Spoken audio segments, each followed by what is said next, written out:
What really happened to Mary Magdalene after the crucifixion? Silent, broken, heavy with grief.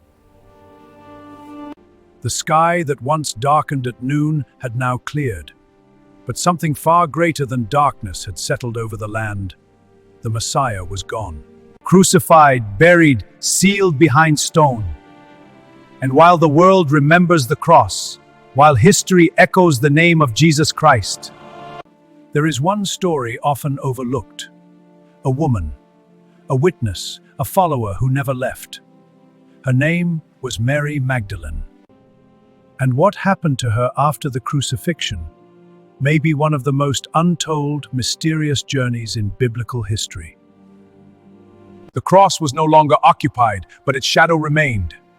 Many had fled, the disciples scattered in fear, hope shaken, faith tested, but not Mary. Mary Magdalene stood near the cross until the very end. She watched as life left his body, she heard his final breath. She felt the earth tremble beneath her feet. This was not just loss, this was the collapse of everything she believed in. Because Mary Magdalene was not just a follower, she was devoted. Some say she had once been broken, possessed, lost, wandering in darkness until she encountered Jesus. And everything changed. He didn't reject her, he restored her, he gave her purpose.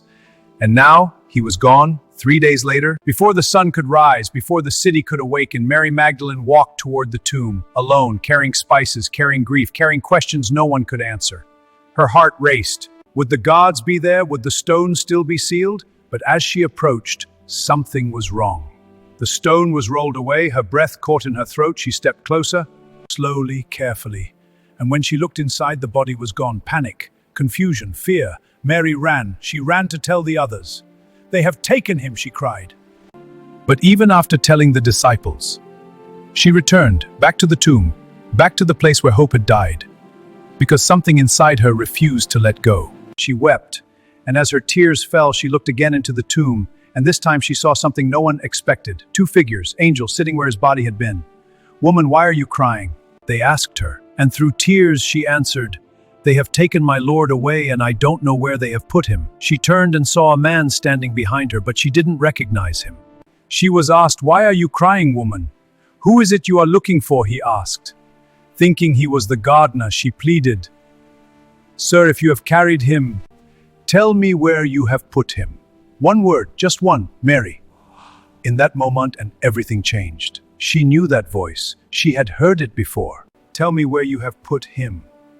Then, one word, just one, Mary. In that moment, everything changed. She knew that voice. She had heard it before. The voice that healed her, the voice that called her, the voice that saved her. Rabboni, teacher.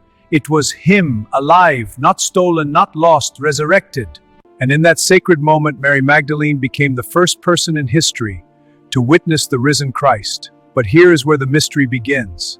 Because after this moment, after she saw him, after she delivered the message to the disciples, the Bible grows strangely quiet. What happened to Mary Magdalene after this? Did she remain in Jerusalem? Did she travel spreading the message? Why do some ancient texts suggest she held a role far greater than we were told? And why do some traditions claim her story was deliberately hidden? In the shadows of history, there are whispers. Stories not written in the canon. Accounts buried in time. Some say Mary Magdalene came. Others claim she carried secrets the world was not ready to hear. And some believe her journey took her far beyond Jerusalem, into lands unknown. So what really happened to Mary Magdalene after the resurrection? The truth may be more shocking than you think. The tomb was empty, death had been defeated, and Mary Magdalene, once a woman of sorrow, had now become something far greater. A witness, not just to the crucifixion, but to the resurrection. She carried a message that would change the world forever. He is alive. But not everyone believed her.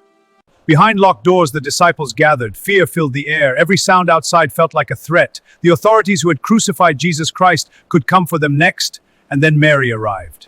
Breathless, urgent, certain, "I have seen the Lord." Silence.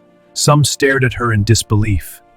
Others in confusion, because in that time, a woman's testimony was not easily accepted, even among followers, even among believers.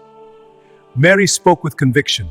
She described the empty tomb, the angels, the voice that called her name, the moment she realized it was him. But doubt lingered. It be true. Yet Mary did not waver, because what she saw was real. There is something history often overlooks, something rarely spoken. Mary Magdalene was not just a follower.